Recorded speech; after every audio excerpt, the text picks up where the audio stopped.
నేను short film కూడా చాలా కష్టపడి తీస్తుండే, పెద్ద సినిమా అన్న ఫీలింగ్ లోనే తీస్తుండే.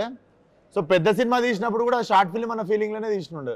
నేను కొన్ని క్యారెక్టర్స్ చెప్తాను, మన టీఎఫ్ఐలో మన తెలుగు హీరోస్లో ఏ క్యారెక్టర్ ఎవరికి సెట్ అవుతుందో మీరు చెప్పాలి. ఓకే, హల్క్ క్యారెక్టర్ ఎవరికి ఇస్తారన్న? Hulk Hulk Hulk Hulk I think Rana only.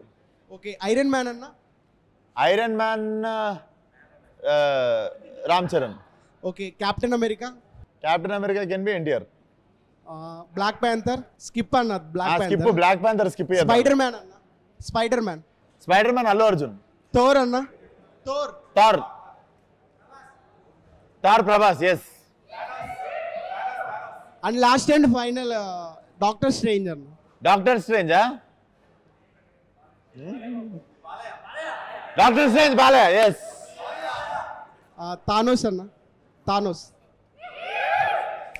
కీడా కూడా తరుణ్ భాస్కర్ గారితో చేశారు కదా, సో లైక్ ఇప్పుడు సేమ్ అదే ఫ్యామిలీ నుంచి వచ్చిన విశ్వశాంత్ గారు చేస్తున్నారు కదా, వీళ్ళతోనే చేస్తారా లేదంటే వేరే like type movies or new age వాళ్ళతోనే చేస్తారా ఏంటి?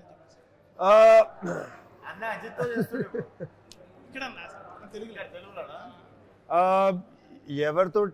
ఎవరు నన్ను కాస్ట్ చేస్తే నేను చేస్తాను, కానీ వీళ్ళతో పనిచేయడం నాకు ఎక్కువ ఇష్టం. ఎందుకంటే వీళ్ళే అందరూ ఒక టైప్గా ఉంటారు, రాస్తారు కూడా, డైరెక్ట్ కూడా చేస్తారు, యాక్టింగ్ కూడా చేస్తారు. వాళ్ళ సినిమా అండర్స్టాండింగ్ చాలా నాకు నచ్చుతుంది.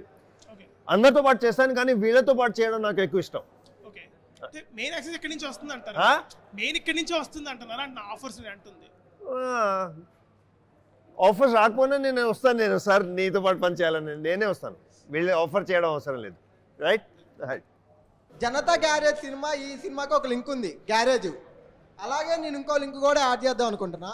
అందులో ఎన్టీఆర్ అన్న మీకు ముంబై కావాలా హైదరాబాద్ కావాలా అంటే నేను హైదరాబాద్లోనే ఉంటా అన్నారు. అలాగే మీకు మీనాక్షి మ్యామ్ కావాలా శ్రద్ధ మ్యామ్ కావాలా అంటే ఒకటే, ఓన్లీ ఒకటే. రెండు కావాలి. రెండు అట్లా ఒప్పుకోం సార్.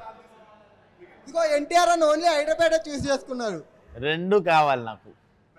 లేదు, అది ఉండాలి, దాంతో పాటు